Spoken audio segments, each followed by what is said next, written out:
the beauty of Marx's analysis in ecological terms is that Marx provided the only theoretical approach up to the present day, I think, that in a way that connected society and nature, and we say society and ecology together, that they were seen as essentially two sides of the same coin, that you couldn't talk about society without talking about social relation to nature. So he's got a completely unified analysis, which is penetrating. It really, it's not a question of a few phrases. It goes through his entire analysis. There's this relation between humanity and nature through social production. And if we don't get it right, if we don't sustain the earth for future generations, which is another thing that he talked about, then we're going to have ecological crises and essentially destroy ourselves. Hello and welcome. I'm Lynn Fries, producer of Global Political Economy, or GPEnewsdocs. That opening short was on Marx's Ecology, and a quick preview of what's coming up in this segment. This is part one of a four-part series with John Bellamy Foster unpacking a trilogy: Marx's Ecology, Materialism and Nature, The Return of Nature, Socialism and Ecology, and Breaking the Bonds of Fate, Epicurus and Marx.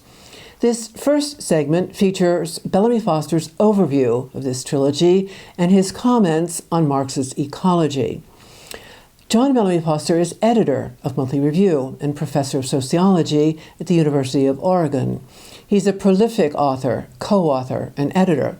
As well as today's features books and many others, he's authored Capitalism in the Anthropocene, The Dialectics of Ecology, and co-authored The Robbery of Nature and the Ecological Rift. Bellamy Foster's work has been awarded numerous distinctions. His book, The Return of Nature, won the Deutscher Memorial Prize. In this opening segment, the first thing I asked our guest to clarify was why he says Breaking the Bonds of Fate is logically the first book of the trilogy. We go now to part one of this series as John Bellamy Foster responds to that question. Well, first of all, I mean, it is a little confusing because the first book written in this trilogy was Marx's Ecology, and it did deal with materialism, Epicurus, and so on. And then The Return of Nature is the second book written. But the third book written is actually the beginning of the trilogy. That's Breaking the Bonds of Fate is logically the beginning. I went back and explained the foundations more fully. Marx's Ecology is the first book written. Return of Nature is the second book written, and the Breaking the Bonds of Fate is the third book written, but actually the foundation for the whole trilogy. We're going to be talking about each of these books one by one in the order in which they were written. But first comment on how you came to write this trilogy, and then run through a brief overview. Well, I got interested in the question of Marx and ecology, and I originally wrote an article for a German dictionary on Erde, Earth, and they wanted me to talk about the classical political economy and the soil, and also Marx's role. And I discovered the full depth of Marx's ecological analysis, influenced by the German chemist Justus von Liebig. And I wrote about that, and then I developed that into an article called Marx's Theory of Metabolic Rift that explained Marx's ecological analysis in Capital, or at least the core of it, in terms of what was called the theory of metabolic rift, which we'll talk about. But it's his theory of ecological crisis, and focused initially on the soil. And I wanted to know how Marx could have possibly done that. Like, if you assume that Marx was a genius, it's still a genius can't make bricks without straw, as the saying goes. So there had to be some foundations. How was it that Marx was able to intervene so fully into what was an ecological discussion at enormous depth and connect the social and natural in what we now call an ecological way? How could he do that? He was not primarily a natural scientist. Where did he get the foundations for that? And I decided the answer had to be in Marx's Materialism. But that raised a question. I had come out of the Western Marxist tradition.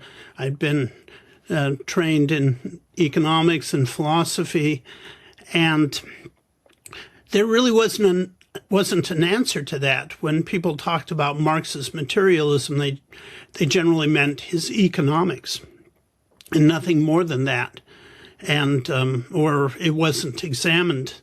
So I felt I needed to discover where Marx's materialism came from and really what the roots of it were. And so I went back to his doctoral dissertation. The principal problem, of course, was that, well, Marx wrote about the materialist conception of history.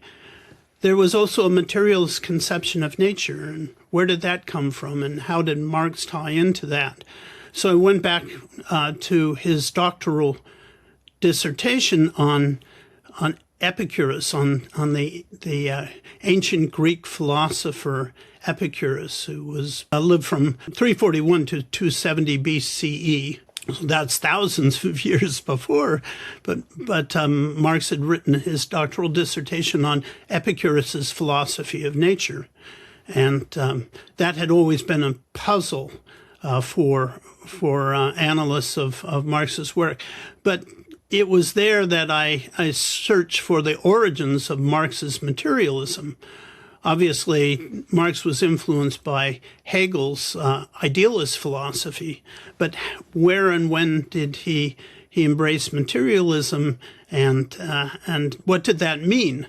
And so I found a lot of the answers in Marx's doctoral dissertation, and explained in Marx's Ecology. I explained some of Epicurean materialism. I had to study Epicurus' philosophy itself, and I explained some of that. And then I wrote the book, Marx's Ecology, basically about 19th century materialism, centering on Marx, but also taking into account other thinkers like Darwin and Liebig and Malthus. Of course, Liebig and Malthus weren't strictly materialists. They weren't materialists, but I dealt with a whole lot of thinkers who were, including Darwin, and tried to understand, the development of ecology centering on Marx and rooted in this notion of materialism, of the human dependence on nature and natural conditions. So I did that, and the book, Marx's Ecology, was subtitled Materialism, Nature. And the book was a success in terms of explaining Marx's ecology and getting people to recognize that. But then I immediately came into, there immediately were criticisms that, well, this didn't continue. What Marx did with respect to ecology and materialism was erased later on. It didn't have any effect on the later development of either Marxism or ecology. So I wrote The Return of Nature, Socialism, Ecology, which took me about 20 years. Of course, I was doing other things as well. And that explained the story, that told the story from the time of the death of Darwin and Marx in 1882, 1883, respectively, up until the 1980s.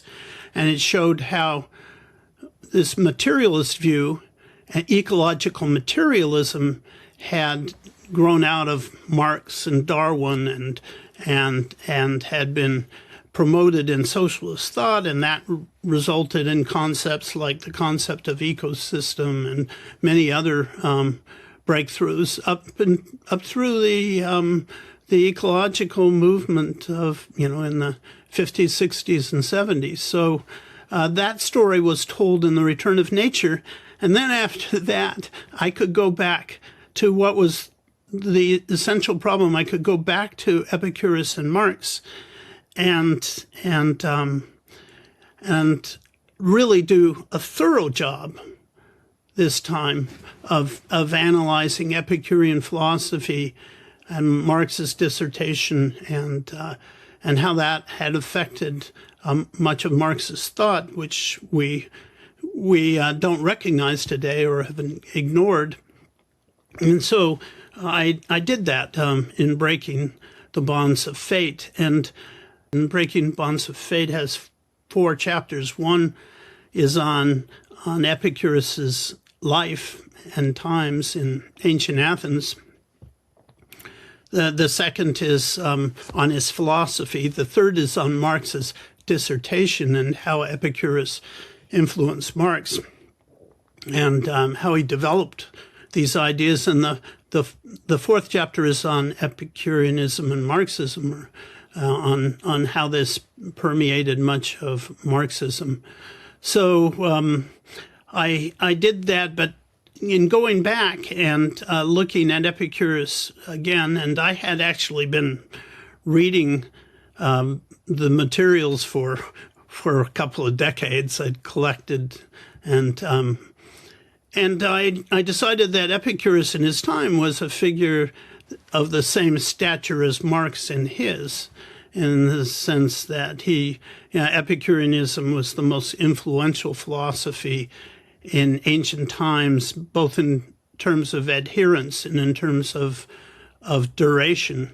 It lasted for 7 centuries as a school, and I discovered just the profundity of Marx's analysis. But another thing happened, and that was I got more deeply into the current Epicurean scholarship, which a lot of it is based on the discoveries. When Mount Vesuvius went off in 79 AD, it buried not only Pompeii, but Herculaneum, which was a Roman resort town. And in what we call the Villa of the Papyri, they discovered the only existing ancient library, the only still existing ancient library. It had the papyri. Thousands of papyri had been turned into what looked like carbonized lumps of coal, but they were able to unroll them to some extent, developing machines, destroying a lot in the process. Now we have very advanced techniques for reading them, and they were able to discover all sorts of Epicurean works because it was an Epicurean library, including parts of a crucial part of Book 25 of Epicurus's On Nature. And Marx had developed a very unique analysis of Epicurean philosophy, seeing it as a materialism that left room for human agency and contingency and development and human freedom, a dialectic of determinism and freedom. And it was a very unique interpretation, and they sort of rediscovered Marx's interpretation in the early 20th century and realized that, let's say, in the analysis of some parts of Epicurus, like the Epicurean swerve, he was way ahead of modern, of Epicurean scholarship, even in the 20th century. But with the discovery of the papyri, we've discovered that Marx's fundamental interpretation of Epicurus was correct, and that Marx's whole interpretation of freedom and determinism in Epicurus and the dialectical basis of it and so on has been verified by modern scholarships. What do we get out of this? Well, Marx got out of it a materialism that was active, that was not mechanical. Epicurus rejected mechanistic views, mechanical materialism.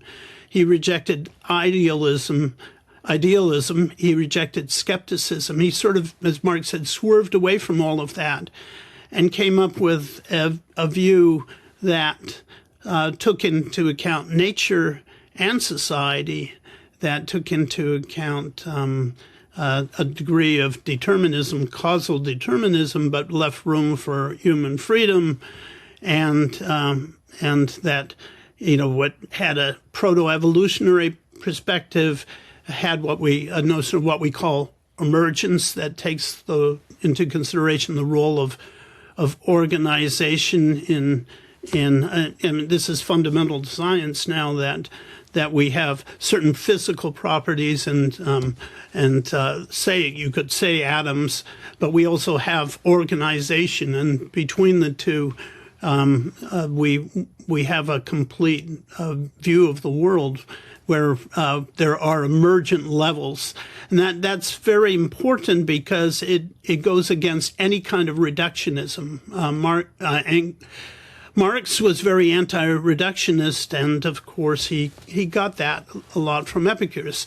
So Epicurus also influenced the whole 17th century scientific revolution, and the Enlightenment. So all of the major thinkers were indebted to Epicurus and said so.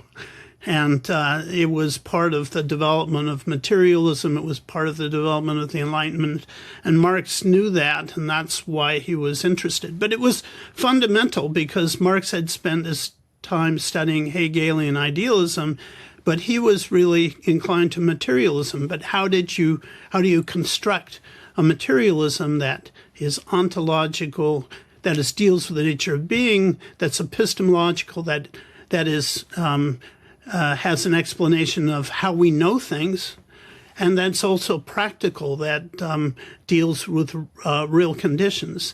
And Epicurus, for Marx, was a plus because he was very critical of religion or teleology, the notion that the gods or God determined things on earth. He rejected that without rejecting religion completely. And he emphasized that the basis of human life was community, friendship, building a society based on friendship. He was the first to bring women into philosophy, making them allowing them to emerge as major philosophers within the Epicurean school, and also slaves. He couldn't do anything about slavery itself, but he brought slaves into Epicurean philosophy. They were given high status, and the whole society was organized around a garden and emphasized sustainable living, very ecological in orientation. Epicurus criticized those who thought that enough was too little. So, and because the idea is that enough, everyone needs enough, but no one needs more than that. He emphasized that justice was based on reciprocity, and he said that justice, the conditions of justice changed, or justice changed depending on changes in material conditions. We have from Lucretius, his major follower, a very historical approach to anthropological historical approach to human development. So all of these things attracted Marx. And he found in Epicurus what he called an immanent dialectic, that he saw Epicurus as the first thinker to develop a concept of alienation. So he was able to take his background in Hegelian philosophy and study Epicurus and imagine a new kind of analysis, a materialism that was an active materialism that was oriented to praxis, that had a role for human agency and was aimed at freedom and equality and human development and so on. So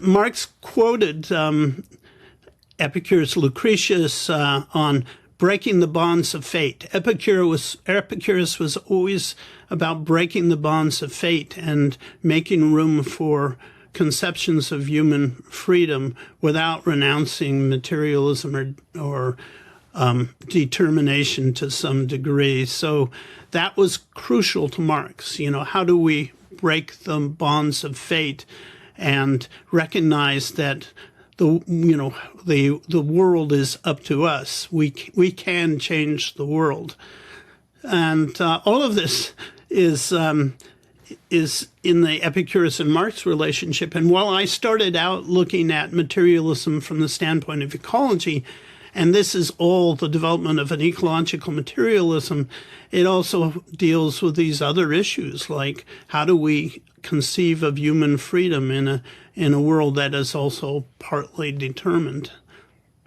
So there's a lot to unpack here. So we're going to take these books one by one, starting with the first book written, so Marx's Ecology. You said in this first book you tried to understand the development of ecology rooted in this notion of materialism, so of the human dependence on nature and natural conditions. You published an article on Marx's theory of ecological crisis, Marx's theory of metabolic rift, and you needed to find out where Marx got these ecological insights. And for that, the Western Marxist tradition had no answers. Having decided Marx's ecological insights had to come from his materialism, to discover the foundations of that materialism, you went back to Marx's doctoral dissertation, titled The Difference Between the Democritean and Epicurean Philosophies of Nature. As explained in Breaking the Bonds of Fate, Marx's doctoral thesis had generally been treated in the Western Marxist philosophical tradition as an immature product of his early Hegelian idealist phase. Departing from the dominant tradition in this respect, Marx's Ecology presented Epicurus' materialist philosophy as the nascent basis on which he'd begun to work out a materialist dialectic, inverting Hegel's idealist system.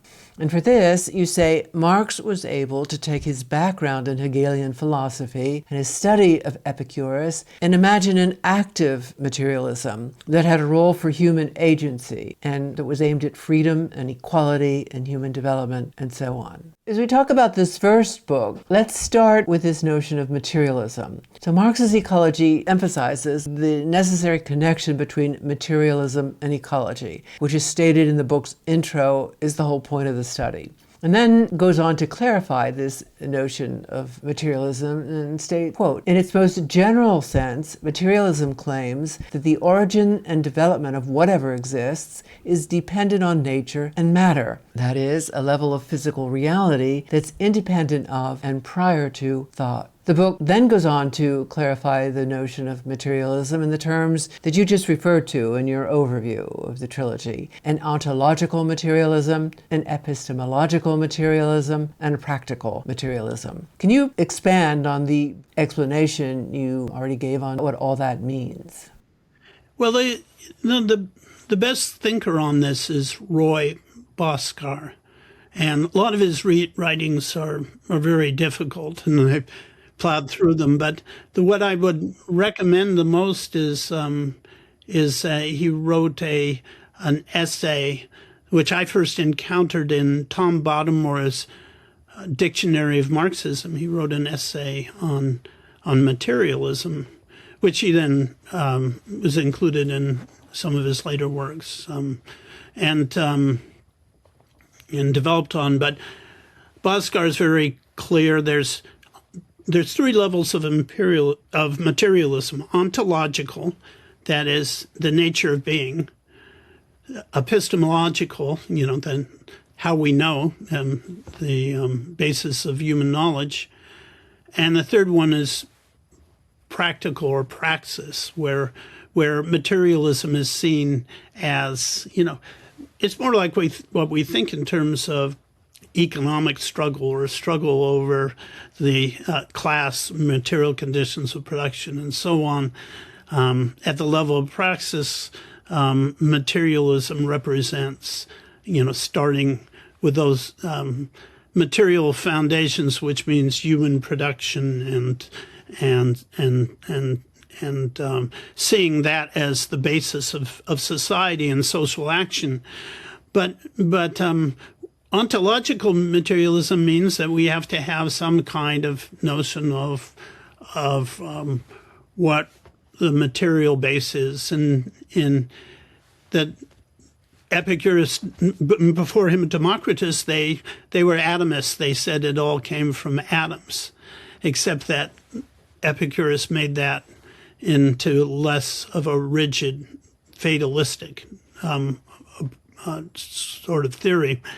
But that there were, we talk in terms of subatomic particles and everything else, but the idea is that there's a physical material basis to the universe, to the earth, to our own existence, and we have to start with that. That defines what, at the most basic level, what is and what is possible. And then there's question of how do we know things?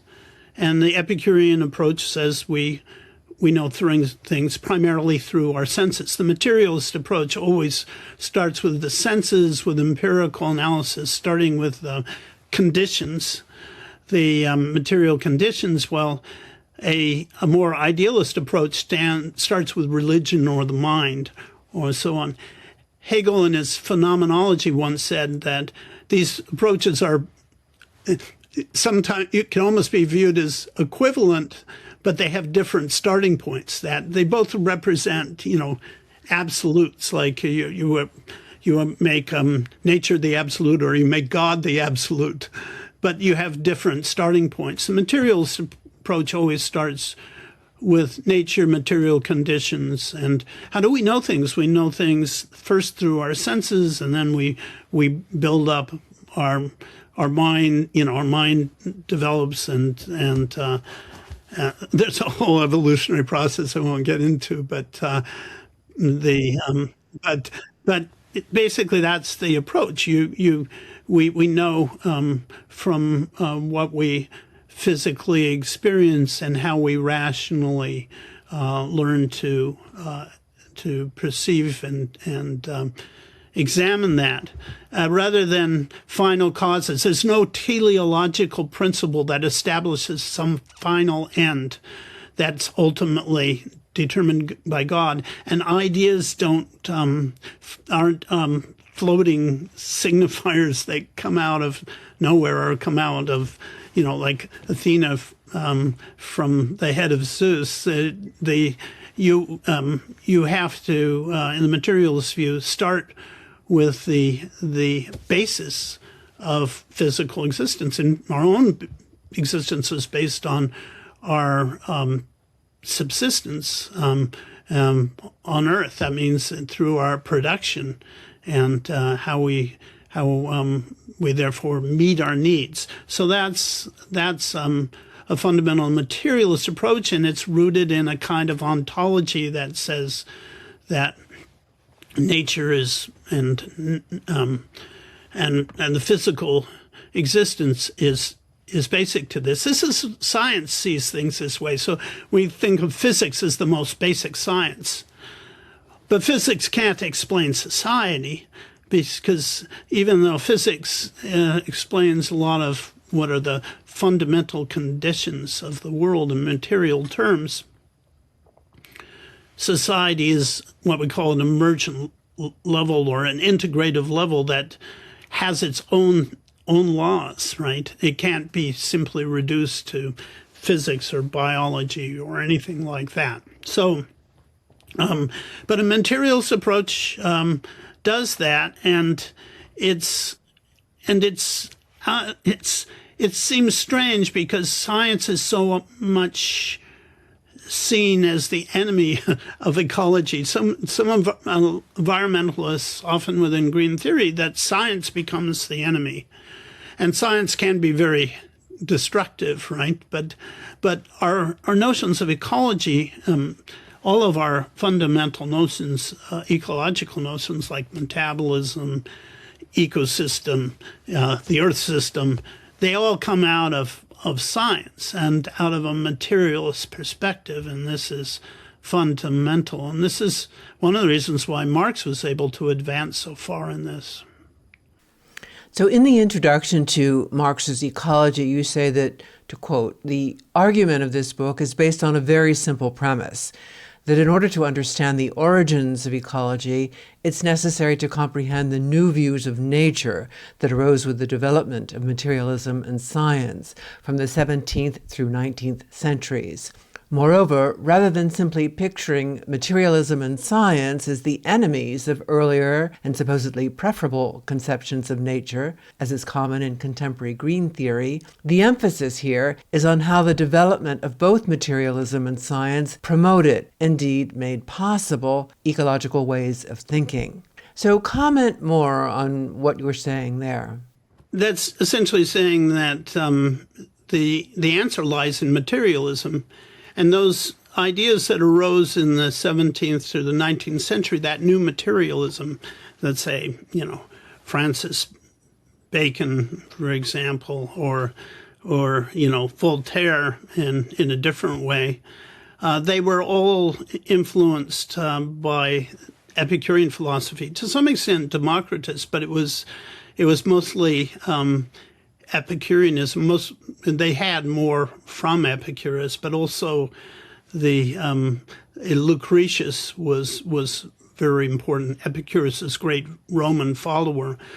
So the 17th century scientific revolution was really a revolt against Aristotelian scholasticism that had been attached to the church, to basically the Catholic Church in the medieval era.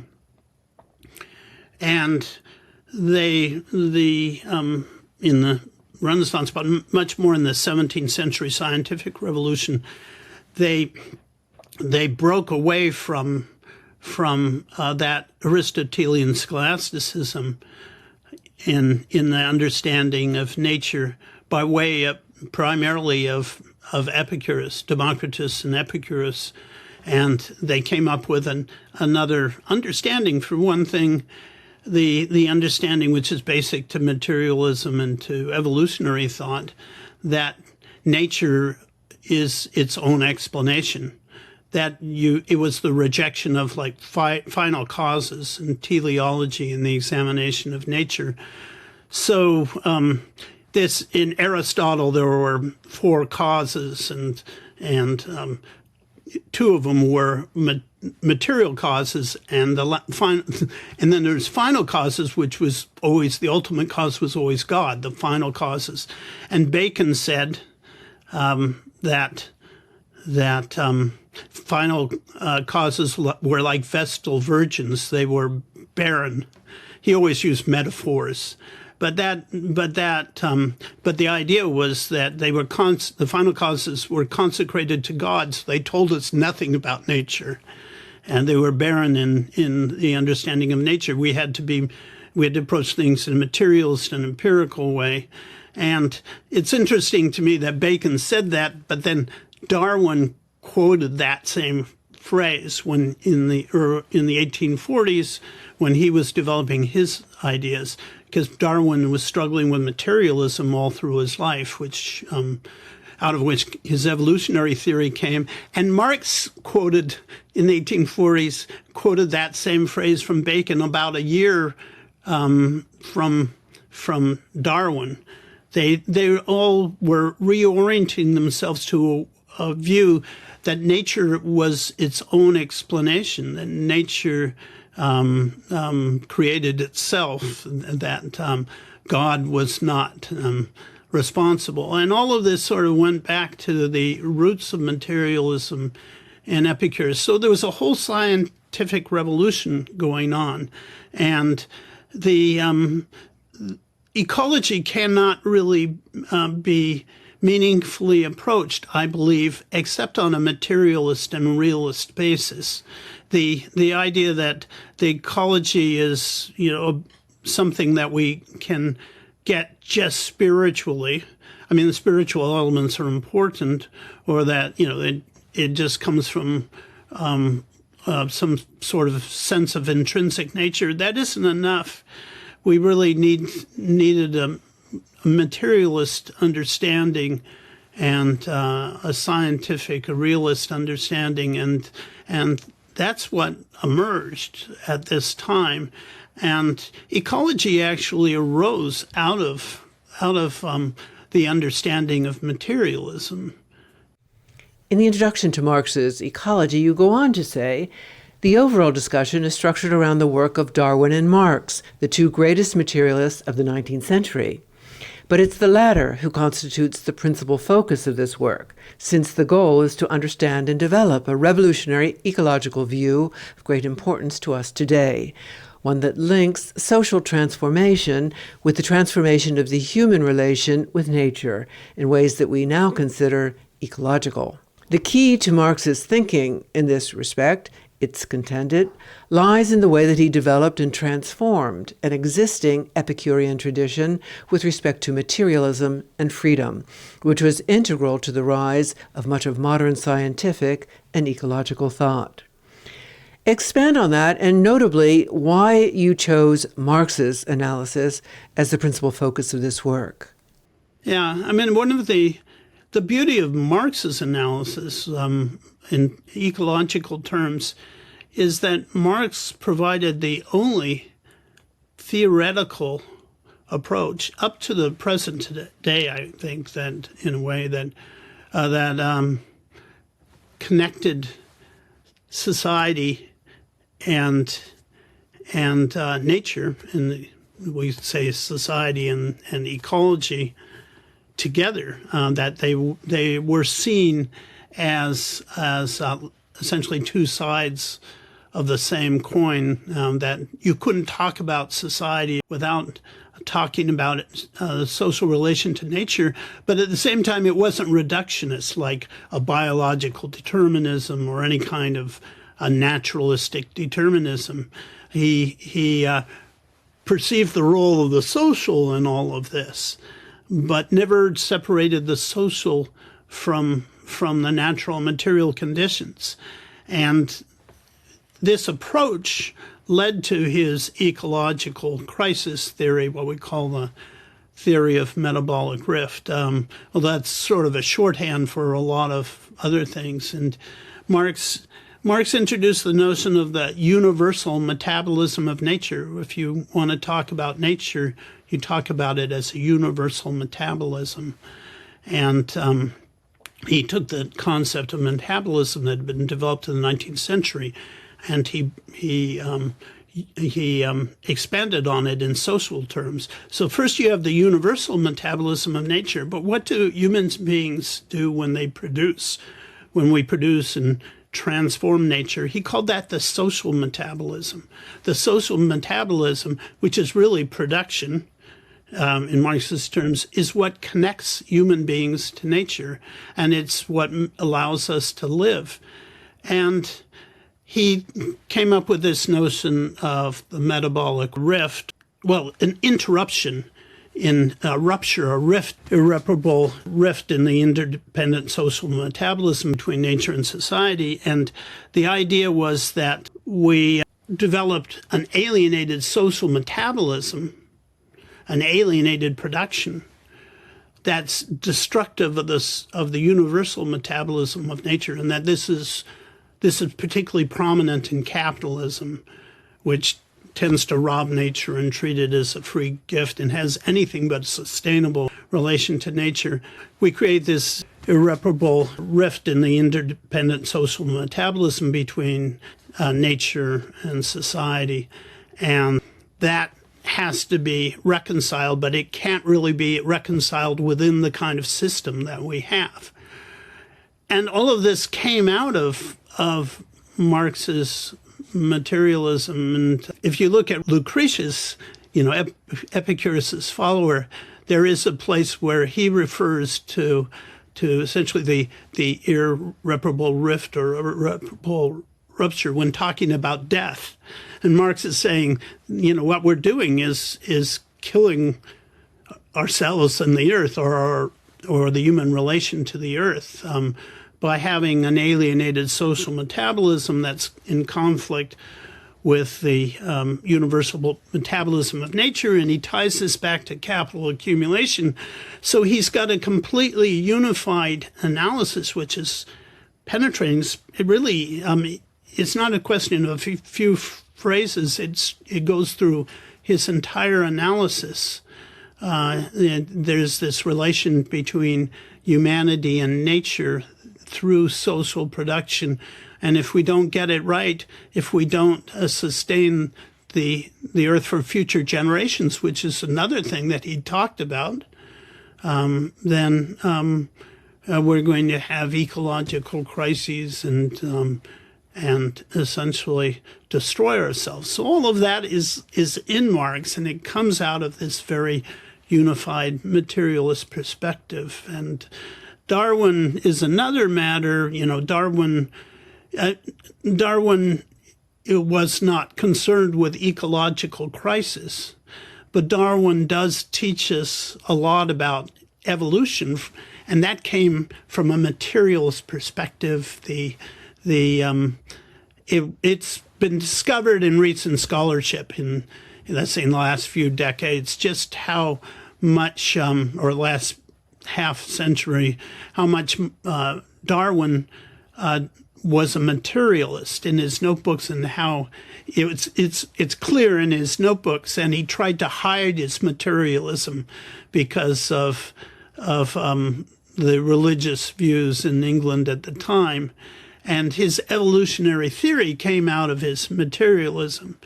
And if you understand, I think, the implications of Darwin fully, it doesn't really come back down to just the survival of the fittest, as we say. There, you can get out of Darwin or Darwinian thinking a notion that we have to co-evolve with the earth. So this is extremely important.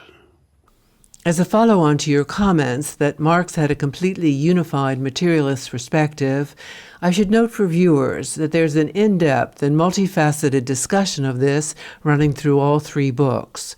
While it's not possible to do justice to this in today's conversation, there are some summary points about this in Breaking the Bonds of Fate that I find myself constantly referring back to, and of special relevance to the story told in The Return of Nature. On the view other generalists may also find this useful background for today's discussion, I'll take a moment to quickly run through those now. From the beginning, Marx's materialism could be said to have two sides, the ecological and the economic. This was later manifested in his development in Capital of his theory of the metabolic rift. To understand the full dialectical character of his thought, his underlying materialist conception of nature is as vital as the materialist conception of history. There is, in the end, only one materialism. If Marx's general philosophical outlook can be called dialectical critical materialist or dialectical critical realist, his distinctive contribution was the materialist conception of history, or historical materialism. Without a thorough materialist grounding in the material world at large, including Earth itself, historical materialism was without grounds. Hence, Marx and Engels, throughout their work, sought to ground their critique of bourgeois society and historical forms in the much wider context of the earthly conditions of existence. All of their texts continuously referred back to this. Nevertheless, the vast changes in natural science in the 19th century and the development of a crude mechanism often accompanied by a crude idealism, forced the development in chronological terms of a second foundation of Marxism, underlying the first, that is, a materialist dialectics that would counter the prevailing mechanistic materialism. This was a task clearly recognized and taken on by both Marx and Engels. But given Marx's desperate efforts to complete his critique of political economy, which tied him down considerably, the integration of historical materialism with the materialist conception of nature via the explicit development of a dialectical naturalism fell largely to Engels and Anti-Düring and his unfinished Dialectics of Nature. If the first foundation of classical Marxism was therefore the materialist conception of history, in which a materialist conception of nature was largely assumed, the second foundation was the development of a dialectical natural conception of the physical world and of life as a necessary basis for moving forward. The second foundation of Marxism was thus a return of nature, and thus a dialectical integration of the materialist conception of history with the materialist concept of nature that led to major developments in cultural theory, natural science, and ecology. With that as a lead-in, let's turn now to the next book of the trilogy that we're going to be discussing, The Return of Nature, Socialism and Ecology. What then was your focus and goal in writing this book? And how does the story you began in Marx's Ecology carry over into The Return of Nature? John Bellamy Foster's response to that question and more follows in part 2. We're going to break here. This has been part 1 of a 4-part series with John Bellamy Foster on a trilogy, Marx's Ecology, The Return of Nature, and Breaking the Bonds of Fate. Many thanks to guest John Bellamy Foster. And thank you for joining us.